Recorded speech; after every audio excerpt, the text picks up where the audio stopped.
नमस्कार। The Megha show में आप सबका एक बार फिर से स्वागत है। इस बार हमारे साथ एक विशेष शख्सियत शामिल है, पूनम सागर जी, जो मशरूम वर्ल्ड की संस्थापक हैं। और मैं जानना चाहूँगी आपकी स्टार्टिंग जर्नी और अब आपका पूरा पूरा इंट्रो क्या हो चुका है? हेलो मेघा जी, सबसे पहले तो मैं थैंक यू कहना चाहूँगी, आपने मुझे यहाँ इनवाइट किया। तो बेसिकली मैं डाइटिशियन हूँ, डाइटिशियन पूनम सागर, और मेरा एक ऑनलाइन कंसल्टेंसी चलता है डीटी पूनम सागर के नाम से। इसके अलावा मशरूम वर्ल्ड ग्रुप की मैं एक डायरेक्टर हूँ, तो जो कि हमने करीब 15 साल पहले जिसको स्टार्ट किया था, मशरूम कल्टीवेशन से स्टार्ट किया था हमने इसको, और आज हम हिंदुस्तान की मशरूम के उत्पाद बनाने वाली सबसे बड़ी कंपनी बन चुके हैं। इसके अलावा भी हमारे कई सारे वेंचर्स हैं, जैसे कि Mushroom World Films, Future Tech IT company, Kartavyam Nasha Mukti केंद्र, चेन ऑफ कर्तव्यम फाउंडेशन। तो इस तरीके के कई सारे हमारे वेंचर्स हैं, और कुछ अपकमिंग हमारे वेंचर्स हैं जो कि आने वाले हैं। इसमें कि एक है हमारा मशरूम वर्ल्ड अम्ब्रेला, जिसके अंदर एक हमारी टीम है जो कि नए स्टार्टअप्स को और नए आइडियाज़ को प्रमोट करते हैं, जिसमें हम और उनको फाइनेंशियल सपोर्ट भी करते हैं। अब हमारे दर्शक भी जानना चाहेंगे कि अब तो आप कई स्टार्टअप करने वाले लोगों को एक जो नया प्लेटफॉर्म दे रहे हैं, पर आपकी स्टार्टिंग कैसे हुई थी? कैसे जर्नी स्टार्ट हुई थी? कैसे सोचा था? बिल्कुल, देखिए वैसे मैं बहुत ज़्यादा स्टूडियस नहीं थी, बट हाँ, जैसे कि हम बचपन से सुनते आते हैं अपने माँ-बाप से, कहीं न कहीं अपने पेरेंट्स से, अपने भाई-बहनों से, रिश्तेदारों से, कि नहीं लड़की हुई है तो इसको डॉक्टर ही बनना है या इंजीनियर बनना है या एडवोकेट बनना है। तो मैं भी ऐसे ही कुछ सोचती थी कि मुझे भी ऐसे ही कुछ करना है। पर उसके बाद, क्योंकि मैं डॉक्टर तो नहीं बन पाई, मैं इतनी स्टूडियस नहीं थी, बट हाँ, मैंने एक फ़ील्ड चुनी जो कि थी डायटीशियन। तो मैंने इसके बारे में रिसर्च किया, मुझे लगा कि नहीं, ज़रूरी नहीं है कि हमको मेडिकल फ़ील्ड में जाना है तो हमको डॉक्टर ही बनना है या हमको नर्स ही बनना है। आहार विशेषज्ञ बनना, ये भी एक अपने आप में एक बहुत बड़ा डेज़िग्नेशन है और एक बहुत बड़ा काम है, जिसमें कि हम लोगों को, हम एक नॉर्मल लाइफ़ में तो हम उनको सपोर्ट करते ही हैं, पर हम चाहें तो रूरल एरियाज़ में हम जाके जो माल नरिश्ड बच्चे होते हैं या वुमेन्स होती हैं, हम उनको भी एक अच्छी तरीके से उनके आहार के बारे में बताकर हम उनको भी सपोर्ट कर सकते हैं। और इस कोर्स को करने के लिए आपको बहुत ज़्यादा परेशान होने के लिए की ज़रूरत नहीं है, या आपको कोई इसमें मेडिकल एंट्रेंस क्लियर नहीं करना होता है, इसको आप बहुत आसानी से कर सकते हैं। सो कई सारी बच्चियाँ स्पेशली आपको सुन रही होंगी जो कि गाँव से बिलोंग करती हैं। वो स्टार्टिंग में बायो ले लेती हैं, फिर उनके पास एक ही ऑप्शन बचता है कि अब उनको डॉक्टर बनना है। वो सभी एंट्रेंस एग्ज़ाम क्लियर नहीं कर सकते हैं। तो कैसे वो स्टेप बाय स्टेप आपके जैसा बन सकती हैं? जी, तो देखिए, अगर वो बायो स्ट्रीम से पढ़ाई कर रही हैं अपनी, तो उसके बाद बहुत ही आसानी से वो जब अपना 12th क्लियर कर लेती हैं, तो हमारे एमपी में कई सारे होम साइंस कॉलेजेस हैं, साइंस कॉलेजेस हैं, जहाँ पे ईज़िली ये सब्जेक्ट अवेलेबल होता है, क्लिनिकल डायटीटिक्स एंड न्यूट्रिशन या फूड एंड न्यूट्रिशन। तो आप 12th के बाद ग्रेजुएशन कर सकते हैं, बीएचएससी कर सकते हैं या फिर बीएससी कर सकते हैं इन फूड एंड न्यूट्रिशन में। इसके बाद आप जब अपना बीएससी कंप्लीट कर लेते हैं, तो आपके पास 2 ऑप्शन होते हैं वहाँ पे, आप चाहें तो मास्टर्स भी कर सकते हैं फूड एंड न्यूट्रिशन में, या फिर आपके लिए एक डिप्लोमा भी है, जो कि 1 ईयर डिप्लोमा होता है, पीजीडीडी जिसको हम बोलते हैं, तो पोस्ट ग्रेजुएशन डिप्लोमा ऑफ डायटीटिक्स। तो इसको करके आप ईज़िली इस फील्ड में जा सकते हैं और ईज़िली आपको जॉब भी मिल सकती है, सिर्फ डिप्लोमा करने। और कहाँ इनको जॉब मिल सकती है या वो खुद खुद का कुछ करना चाहें तो कैसे? क्योंकि सोर्स ऑफ अर्निंग डिग्री करने के बाद सबसे ज़्यादा महत्वपूर्ण होता है कि सोर्स ऑफ अर्निंग का, जैसे कोई डेंटिस्ट होता है तो अपना क्लिनिक खोल लेता है। सो ऐसे डाइटिशियन बनने के बाद अ, उसके लिए कहाँ कहाँ ऑप्शन है सोर्स ऑफ अर्निंग के, या वो अपना खुद का कुछ स्टार्ट करे? बिल्कुल, मैं कहना चाहूँगी कि इसमें ज़रूरी नहीं है कि आपको कहीं पर जाकर जॉब करना है या किसी हॉस्पिटल में आपको जॉब करना है। ये तो ख़ैर है ही, एक पार्ट है इसका कि आपको किसी हॉस्पिटल में जाके जॉब करना है, अगर आप थेरेपेटिक डायटीशियन हैं तो। पर अगर आप इसमें खुद का भी स्टार्टअप करना चाहें, तो ये मेरी नज़र में ये ज़्यादा अच्छा है। आप खुद का क्लिनिक स्टार्ट कर सकते हैं, जहाँ पर आप वेट मैनेजमेंट या स्पोर्ट न्यूट्रिशन, इस तरीके के कई सारे आपके पास क्लाइंट होते हैं जो आते हैं, और जो आपका क्लाइंट बेस काफ़ी बड़ा है। बजाय आप किसी हॉस्पिटल में जाके आप जॉब करते हैं, इसकी बजाय अगर आपका जो क्लाइंट बेस बढ़ रहा है आपकी क्लिनिक के थ्रू, आपके प्रैक्टिस के थ्रू, तो वो ज़्यादा अच्छा है। सो मैं मशरूम वर्ल्ड के बारे में जानना चाहूँगी, कैसे स्टार्टअप स्टार्ट हुआ, कैसे आज इतने लोगों को आप प्लेटफॉर्म दे रही हैं? मशरूम वर्ल्ड ये बहुत ही इंटरेस्टिंग है एक्चुअली। मैंने अपना पोस्ट ग्रेजुएशन किया फूड एंड न्यूट्रिशन में। उसके बाद मैं डाइटिशियन थी अपोलो हॉस्पिटल्स में। तो इसके अलावा भी मैं कई जगह डाइटिशियन रही हूँ। बट फाइनली मुझे ऐसा लगा कि नहीं, मुझे बिजनेस करना चाहिए। क्यों मैं भी जॉब करूँ सबकी तरह, मुझे कुछ अलग करना चाहती थी मैं हमेशा से। तो मैं वापस आई अपने घर और मैंने अपने भाइयों के साथ मिलकर एक स्टार्टअप शुरू किया जिसमें कि हम मशरूम कल्टीवेशन के ट्रेनिंग प्रोग्राम्स चलाते थे। हम एक छोटा सा ऐड देते थे पेपर में, एंड यू वॉन्ट बिलीव, हमने सिर्फ 600 रुपये से ये कंपनी की शुरुआत की थी। एक ऐड दिया था, लोग हमारे पास आए क्योंकि इसके लिए मेरे पापा जी जो हैं मिस्टर विजय सागर, उन्होंने एक ट्रेनिंग ली थी मशरूम कल्टीवेशन की। तो हमने इसको ही अपना फ्यूचर बनाने के बारे में सोचा। तो हमने स्टार्ट किया, हम लोगों को मशरूम कल्टीवेशन की हमने ट्रेनिंग देना शुरू की। लोग पूरे इंडिया से हमारे पास आते थे और हम उनको कल्टीवेशन सिखाते थे, उनको प्रैक्टिकली थ्योरेटिकली हर तरीके से हम उनको सिखाते थे। और फिर जब वो अपना स्टार्टअप शुरू करते थे तो हम उसमें भी हेल्प करते थे। हम जाके उनका प्लांट रेडी करवाते थे, वो जहाँ पर भी एक 10 बाय 10 के कमरे से हम इस काम को शुरू कर सकते हैं। तो वो ऐसे अपना मशरूम कल्टीवेशन करते थे। और जनरली लोगों को क्या होता है आज की डेट में कि लोग कोई भी काम शुरू करते हैं पर उनको वापस मतलब अपना प्रोडक्ट सेल करने के लिए या बायबैक करने के लिए बड़ी प्रॉब्लम होती है। तो हम जो करते थे, हमारा सबसे अच्छा काम ये था कि हम जिनको भी ट्रेनिंग देते थे हम उनको बायबैक करने की गारंटी भी देते थे। तो वो जो मशरूम सारा उगाते थे हम उसको बायबैक करते थे, उनसे वो मशरूम वापस खरीदते थे। इसके बाद हम उन्हीं मशरूम से आयुर्वेदिक मेडिसिन बनाते थे। कितने फार्मर्स अब आपसे जुड़े हुए हैं जिनको जीविका का साधन मिल रहा है? आप एन नंबर ऑफ, तो मतलब अभी मेरे पास तो लिस्ट नहीं है, काफ़ी सारे हैं ये, क्योंकि ऑल ओवर इंडिया से हम ड्राई मशरूम परचेस करते हैं।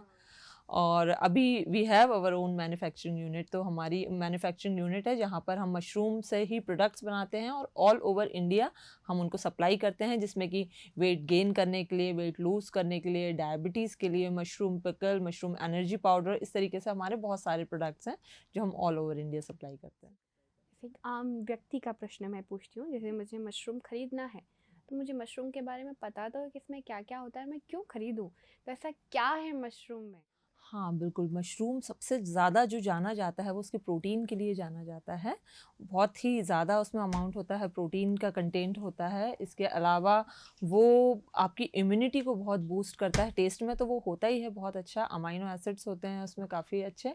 तो आप मशरूम को अगर आप कंज़्यूम करते हैं तो वो ओवरऑल एक सिर्फ़ मशरूम खाने से आपको मैक्सिमम आपकी जो न्यूट्रिशन की रिक्वायरमेंट है वो कंप्लीट होती है। अब बात करते हैं वेट लॉस और वेट गेन की। सबसे ज़्यादा डाइटिशियन की आवश्यकता यदि अब हम कहें, तभी सब लोग मानते हैं क्या मैं जिम जॉइन कर रही हूँ या मैं एरोबिक क्लास कर रही हूँ या मेरा बच्चा बड़ा पतला है तो मुझे डाइटिशियन के पास जाना चाहिए। या हम आम भाषा में कहते हैं कि 70% डाइट निर्भर करती है, 30% वर्कआउट निर्भर करता है। सो क्या टिप्स देना चाहेंगे जो भी दर्शक अभी सुन रहे हैं? आपके पास ऐसी शख्सियत है इस समय जो आपको वेट गेन भी करा सकती है और लूज़ भी करा सकती है। तो एक दिनचर्या, नॉर्मल दिनचर्या के हिसाब से, कोई हर व्यक्ति शाम को सैलेड नहीं खाता, यदि हम मध्यम वर्गीय परिवार में देखें तो। सो कैसे दाल रोटी खाकर भी वो वज़न कम भी कर सकता है और बढ़ा भी सकता है? बिल्कुल, मैं कभी भी अपने किसी क्लाइंट को ये सजेस्ट नहीं करती हूँ कि आपको मैं एक डाइट चार्ट बना के दे रही हूँ और आप उसको फ़ॉलो कीजिए। मैं बिल्कुल नहीं कहती हूँ, बल्कि मैं ये कहती हूँ कि जो मैं कह रही हूँ, जो मैं बात कर रही हूँ, आप उसको फ़ोकस कीजिए। क्योंकि मैं खुद एक डायटीशियन हूँ, बट क्योंकि मैं लंदन चली गई थी, वहाँ जाके क्लाइमेटिक कंडीशंस की वजह से मेरा वेट गेन हो गया था और मैंने 22 केजीज़ मैंने अपना वेट रिड्यूस किया है। और इसके अलावा मेरे एक नी इंजर्ड, मतलब मेरा एक मेनिस्कस टियर रिपेयर हुआ था। तो मुझे डॉक्टर ने सजेस्ट किया था कि आप अब कभी चल नहीं पाएंगी, मतलब रनिंग नहीं कर पाएंगी, आप कभी एरोबिक्स नहीं कर पाएंगी। बट मैंने हमेशा अपने डॉक्टर्स को चैलेंज किया है और मैंने वो सब किया जो कि जिस चीज़ के लिए उन्होंने मुझे रोका। तो हाँ, ये सही है कि 70% रोल डाइट का ही होता है, बट आपको पता होना चाहिए कि आप कोई डाइट चार्ट को अपनी दीवार पे चिपका के उसको फॉलो नहीं करना है।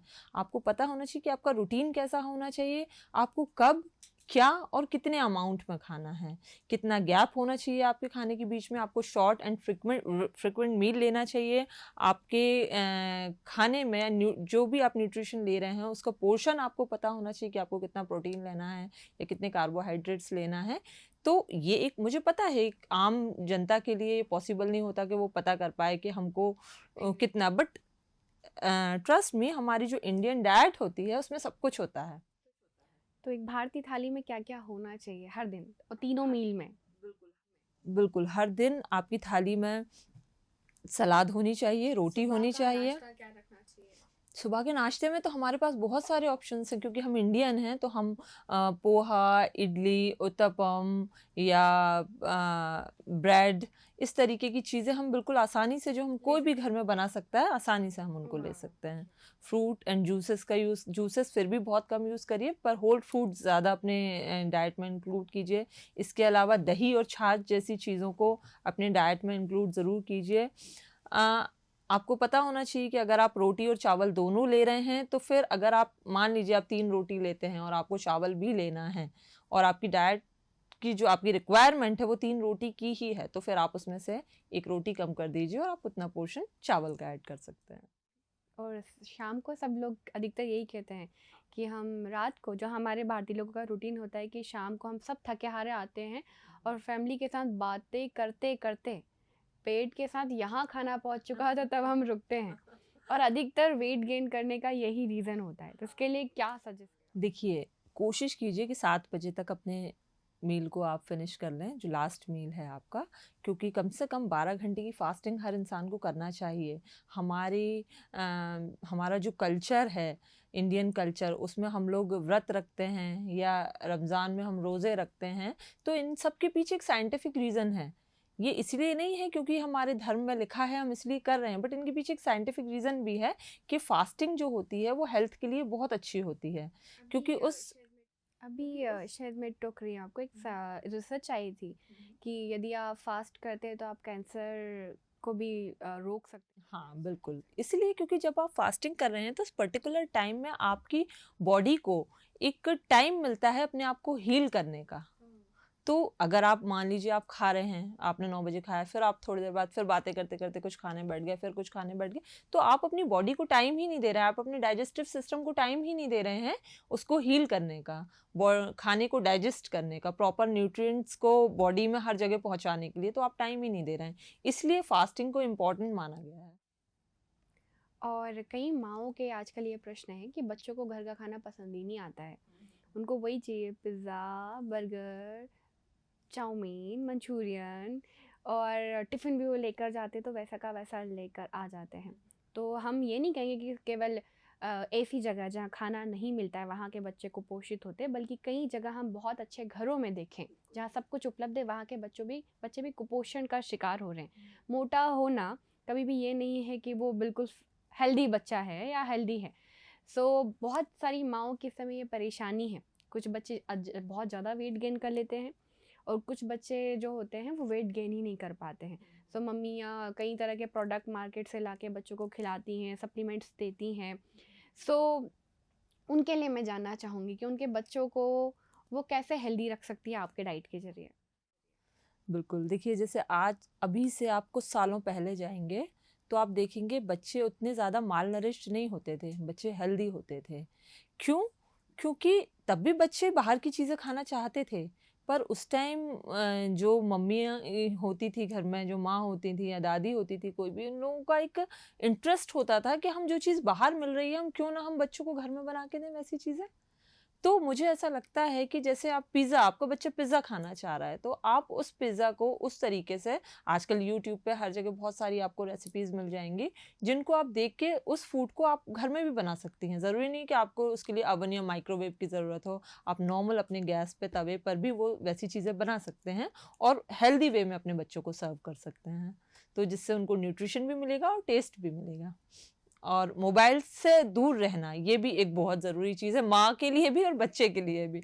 कई बार माँ इतनी बिज़ी हो जाती हैं अपने मोबाइल में, इन चीज़ों में, तो वो बच्चों पे फ़ोकस नहीं कर पाती हैं। बच्चे तो कर ही नहीं रहे हैं फ़ोकस, क्योंकि उनको भी आपने मोबाइल दे दिया है और आप खुद भी मोबाइल लेके बैठे हैं। सो तो मोबाइल सो मोबाइल और फूड का क्या रिलेशन है, ज़रा बताएँ अब आप? हाँ, मोबाइल और फूड का ये रिलेशन है कि मोबाइल ऐसी चीज़ होती है, आप भी यूज़ करेंगी या मैं भी करूँगी, तो कई बार उसको देखते हुए या तो हम बिल्कुल कुछ नहीं खाएँगे या हम बहुत ज़्यादा खा लेंगे। और एक रिसर्च है कि हम कोई भी काम कर रहे होते हैं तो हमारा 100% जब तक फ़ोकस उस चीज़ पर नहीं होगा, तो हमारी जो दिमाग है उसको एब्ज़ॉर्ब नहीं कर पाएगा उन चीज़ों को। तो उसी तरह से खाने का होता है कि अगर आप खाना मोबाइल भी देख रहे हैं या आप न्यूज़पेपर पढ़ रहे हैं या आप कोई बुक पढ़ रहे हैं और आप साथ में खाना खा रहे हैं, तो आपका जो फ़ोकस है वो डिस्टर्ब हो रहा है। आपका आधा फ़ोकस वहाँ है, आधा फ़ोकस वहाँ है, तो आपकी बॉडी को जितना एब्ज़ॉर्ब करना चाहिए न्यूट्रिएंट्स को, वो उतना नहीं कर पाती है। क्वेश्चन मुझे आपसे मिलने से पहले एक लेडी ने कहा था मैं आपसे पूछूं, उन्होंने कहा था कि उन्हें उन्हें अभी अभी छोटा सा बेबी हुआ है और उन्होंने बहुत ज़्यादा वेट गेन कर लिया था क्योंकि उनको लगता था कि उनका बेबी बड़ा हेल्दी होना चाहिए। बाद में अब वो अपने आप को दर्पण में देखती है तो उनको लगता है उन्हें खाना खाना छोड़ देना चाहिए। उन्होंने ऐसा किया भी और हुआ ये कि वो बच्चे को फिर अच्छा हेल्दी मिल्क नहीं दे पा रही हैं। एक तरफ तो वो अपनी बॉडी से जूझ रही हैं, दूसरी तरफ वो फिट भी होना चाहती है क्योंकि हम कहीं ना कहीं देखें कई सारी ऐसी एक्ट्रेस हैं जो उनका मोटो ही हो जाता है कि आफ्टर प्रेगनेंसी वो कितनी फिट हो गई हैं। ये वाला डिप्रेशन बन गया है आने वाली महिलाओं के लिए, हम ऐसे हैं वो ऐसे फिट क्यों हो गए, तो वो सबसे पहला कट ऑफ करते हैं अपने खाने को, फूड को, और जिसकी वजह से वो बच्चे को भी प्रॉपर हेल्दी मिल्क नहीं दे पाती हैं। उनके लिए मुझे आपसे जानना था, जो उनके मन का प्रश्न था कि मैं दोनों चीज़ को मेंटेन करके कैसे रह सकती हूँ। देखिए, सबसे पहले तो मैं ये कहूँगी कि आप किसी भी सेलिब्रिटी को फ़ॉलो करना अच्छी बात होती है, बट अगर आप एक लैक्टेटिंग वुमन हैं, आपने एक बच्चे को जन्म दिया है, तो आप उस समय बिल्कुल भी ऐसा ना सोचें कि हमको किसी सेलिब्रिटी को फ़ॉलो करना है। क्योंकि सेलिब्रिटी आपको सिर्फ़ उतना ही दिखा रहे हैं जितना वो आपको दिखा सकते हैं कि वो जिम जा रहे हैं, वो ये डाइट फ़ॉलो कर रहे हैं। बट उसके पीछे बहुत सारी चीज़ें हैं, उनके सारी चीज़ें हाथ में बनी हुई मिलती हैं, उनके पास बहुत सारे ट्रेनर्स होते हैं, काफ़ी सारी चीज़ें होती हैं जिसको फ़ॉलो करती हैं। वो उनके बच्चे को भी कोई और सँभाल रहा होता है। पर यहाँ पर आपके बच्चे को आपको ही सँभालना है, आपको ही उसका ध्यान रखना है और आपको खुद का भी ध्यान रखना है। तो कुछ समय दीजिए अपने आप को, थोड़ा समय आपको देना पड़ेगा, जिसमें कि जिस उस पर्टिकुलर टाइम में आपको अपना भी ध्यान रखना है, आपको ठीक से खाना खाना पड़ेगा और वो आपकी ज़िम्मेदारी है क्योंकि आपको अपने बच्चे का भी ध्यान रखना है, उसको आपको एक क्वालिटी लाइफ़ देना है, उसको ठीक से आपको फ़ीड करवाना है, तो आपको खाना खाना पड़ेगा। पर हाँ, एक टाइम के बाद मान लीजिए 6 महीने तक आप पूरी तरह से आप ये सोचिए कि अभी आपको सिर्फ़ खाना है, अच्छे से खाइए। मैं बिल्कुल नहीं कहूँगी कि खाना छोड़ दीजिए, हाँ, बट आफ्टर 6 मंथ आप अपने आप को टाइम दीजिए। थोड़ी देर कम से कम 15 मिनट आप अपने आप को दीजिए जिसमें कि आप थोड़ा रिलैक्स हों, मेडिटेशन कीजिए। खाने को कट ऑफ मत कीजिए बिल्कुल भी, अपने खाने में प्रोटीन के इंटेक को बढ़ाइए और थोड़ी-थोड़ी देर में थोड़ा-थोड़ा खाते रहिए। एक बार में बैठ के कभी भी मत सोचिए कि एक बार में बैठ के आपको पूरा खाना खाना है क्योंकि सबसे बड़ा वेट गेन करने की जो वजह होती है वो यही होती है कि हम इंडियंस एक बार में बैठ के बहुत सारा खाना खा लेते हैं। तो खाने को शॉर्ट एंड फ्रीक्वेंट मील लीजिए, कोशिश करिए कि 6 पार्ट में एक अंतिम प्रश्न बनता है, सभी को जानना होता है कि जो हमें ज्ञान दे रहे हैं वो किस तरह फॉलो करते थे। आपकी थाली में सुबह से लेके शाम तक क्या क्या होता है? बिल्कुल, मैं फ़ॉलो करती हूँ डाइट को और डाइट सिर्फ़ मैं डाइट को ही फ़ॉलो नहीं करती हूँ, मैं हर उस चीज़ को फ़ॉलो करती हूँ जो आपकी टोटल कंप्लीट आपके वेल-बीइंग के लिए जो भी चीज़ें इम्पॉर्टेंट हैं। जैसे कि मैं सुबह उठती हूँ जल्दी, मैं सुबह लगभग 5 बजे उठती हूँ और मैं कुछ वॉक पर जाती हूँ। मैं वहाँ से आने के बाद एरोबिक्स भी करती हूँ क्योंकि एरोबिक्स मैं इसलिए करती हूँ, मेरा मानना है कि हर महिला को जो भी उसके इंटरेस्ट की चीज़ें हैं, जो भी उसके पसंद की चीज़ें हैं, वो ज़रूर करना चाहिए। तो क्योंकि अगर वो ऐसा करेगी तो उससे भी वो अपनी हेल्दी बॉडी को मेंटेन कर पाएगी क्योंकि उससे उसका स्ट्रेस रिलीज़ होगा। तो मैं एरोबिक्स करती हूँ तो मुझे बहुत अच्छा मेरे हैप्पी हार्मोन्स रिलीज़ होते हैं और मुझे बहुत अच्छा लगता है, तो मेरा पूरा दिन अच्छा जाता है।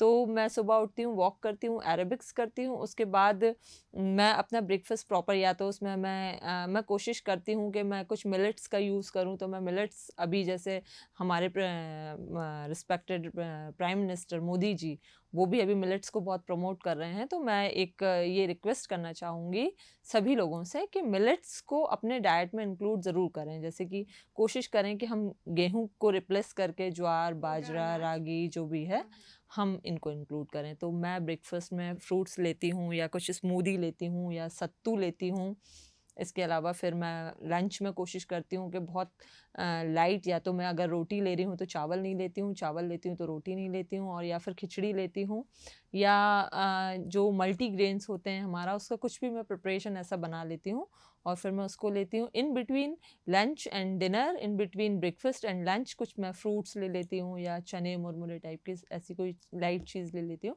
ताकि मैं लंबे टाइम तक खाली पेट ना रहूँ।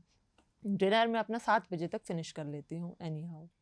तो आज हमें बहुत अच्छा लगा कि हमारी थाली में खाना कैसे होना चाहिए सबसे महत्वपूर्ण होता है। हमारी एक पुरानी संस्कृत की कहावत है जिसका हिंदी रूपांतरण है कि आपको सुबह का भोजन जो करना चाहिए वो राजकुमार की तरह करना चाहिए, दोपहर का भोजन है वो राजा की तरह करना चाहिए, और रात्रि का भोजन है जो आपको भिखारी की तरह करना चाहिए। इन सब बातों के साथ साथ हमने ये भी जाना कि आप अपनी इस फील्ड में अपना करियर कैसे बना सकती हैं। सो पूनम श्रुति जी, आपका बहुत बहुत धन्यवाद। इतनी अच्छी जानकारी आपने कई सारे दर्शकों के साथ शेयर करी। अगली बार फिर से मिलते हैं एक नई शख्सियत के साथ, तो बने रहिएगा हमारे साथ न्यूज़ वर्ल्ड पर, द मेघा शो।